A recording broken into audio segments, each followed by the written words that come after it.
Hi friends, welcome to Vijaya's family. இன்னைக்கு நம்ம விஜயாஸ் ஃபேமிலியில் என்ன வீடியோ பார்க்க போகிறோன்னா பாவக்காய் பொரியல் தான் பார்க்க போகிறோம்.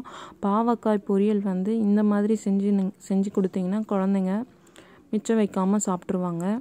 பாவக்காய் குழந்தைங்க விரும்பி சாப்பிட மாட்டாங்க. மோஸ்ட்லி பெரியவங்க வீட்டில் செய்கிறதுல பெரியவங்க தான் சாப்பிடுவோம். சின்ன பசங்க சாப்பிட மாட்டாங்க. எங்கள் வீட்டில் தொடவே மாட்டாங்க. சும்மா பேருக்கு தட்டில் வைப்பேன், அதை சாப்பிடாம திரும்பவும் சிங்குக்கு தான் போகும். இந்த வாட்டி அப்படி இல்லாமல் என் பசங்க நல்லா சாப்பிட்டாங்க. அந்த கசப்பே தெரியலன்னு சொன்னாங்க. நான் இப்போது கசப்பு தெரியாமல் இருக்கிறதுக்கு மசாலாவோ எதுவும் போட போகிறதில்ல.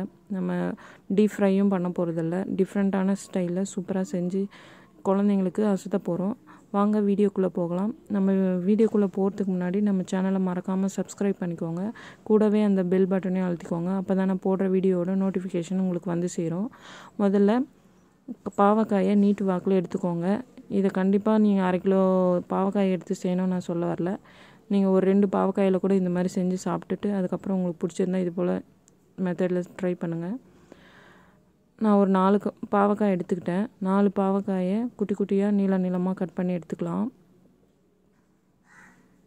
பொடி மாஸ் கட் பண்ணுற மாதிரி கட் பண்ணி எடுத்துக்கோங்க. எந்த அளவுக்கு பொடியாக கட் பண்ண முடியுமோ அந்தளவுக்கு பண்ணுங்கள். எனக்கு இந்த அளவு முடிஞ்சுது, அதனால் இந்த அளவுக்கு கட் பண்ணிக்கிட்டேன். உங்களுக்கு இதோட குட்டியாக நறுக்க முடிஞ்சாலும் நீங்கள் நறுக்கிக்கோங்க. ஃப்ரெண்ட்ஸ், வாரத்தில் ஒரு நாள் குழந்தைங்களுக்கு இந்த போல் செஞ்சு கொடுங்க. வயிற்றில் பூச்சி பிரச்சனை இருந்தாலும் அதெல்லாம் தீர்ந்து போயிடும். குட்டி குட்டியாக கட் பண்ணி எடுத்துக்கலாம். பொடி மாஸ் கட் பண்ணுற மாதிரி இந்த மாதிரி கத்தியை வச்சு ஓரளவு கட் பண்ணாலும் குட்டி குட்டியாக கட் ஆயிரும். அந்த மாதிரி கட் பண்ணிக்கோங்க. பாவக்காய் உடம்புக்கு ரொம்ப நல்லதுங்க. சுகர் பேஷண்ட்டுக்கு உள்ளவங்க, சின்ன குழந்தைங்க, பெரியவங்க எல்லாருக்குமே பாவக்காய் நல்லது.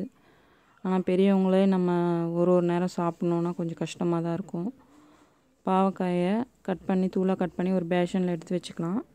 இப்போ வெங்காயம் கட் பண்ணிக்கலாம். வெங்காயத்தையும் குட்டி குட்டியாக கட் பண்ணி எடுத்துக்கலாம். பாருங்கள், 2லேருந்து 3 வெங்காயம் எடுத்து கட் பண்ணிக்கிட்டேன். மீடியம் சைஸ் வெங்காயம். அடுத்தது தக்காளி கட் பண்ணிக்கலாம். தக்காளியை வந்து 4 கட் பண்ணி எடுத்துக்கோங்க. கட் பண்ணி எடுத்துக்கிட்டு சதையை மட்டும் விட்டுட்டு அதில் இருக்கிற விதையெல்லாம் எடுத்துருங்க. விதையெல்லாம் நமக்கு தேவைப்படாது. சதையை மட்டும் எடுத்துக்கோங்க.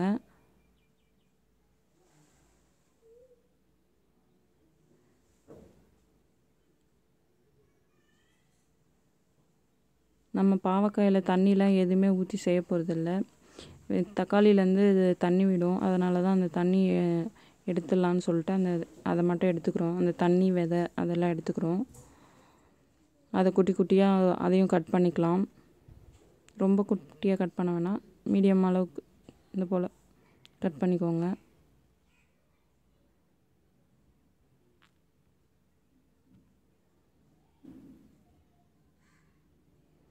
அதையும் இதில் போட்டு மிக்ஸ் பண்ணிக்கலாம். அதுக்கு முன்னாடி மசாலா போட்டுக்கலாம். இதுக்கு என்னென்ன தேவைன்ட்டு தேங்காய் ஒரு 2லேருந்து 3 துண்டு தேங்காயை சேர்த்துக்கலாம். நம்ம வீட்டில் அரைச்ச மிளகாய் தூளே சேர்த்துக்கலாம். கொஞ்சம் போல் மஞ்சத்தூள், பூண்டு வந்து சின்ன சின்ன பீஸாக கட் பண்ணி சேர்த்துக்கலாம். அப்புறம் தக்காளி கடைசியாக சேர்த்து நல்லா பிசைஞ்சு எடுத்துக்கலாம். ரொம்ப அழுத்திலாம் பிசைய வேணாம், லேசாக பிசைஞ்சாவே போதும். இப்போ ஒரு கடாய் வச்சுக்கலாம். கடாயில் எண்ணெய் ஊற்றி கடுகு போட்டு கடுகு பொரிஞ்ச உடனே ஜீரகம் போட்டுக்கோங்க. ஜீரகம் தான் இதில் ஹைலைட். ஜீரகம் இல்லாமல் இது தாளித்தா அந்தளவுக்கு டேஸ்ட்டாக இருக்காது. அதனால் ஜீரகம் எக்ஸ்ட்ரா கூட போட்டுக்கோங்க.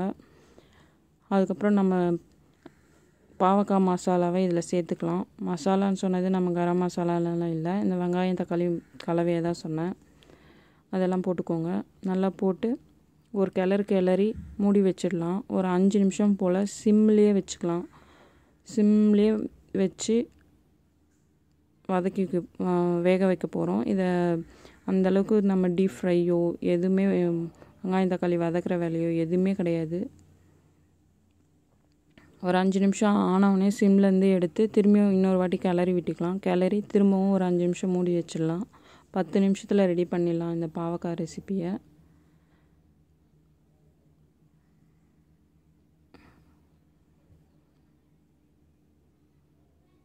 நல்லா கிளறிக்கோங்க, அடி பிடிக்காத மாதிரி.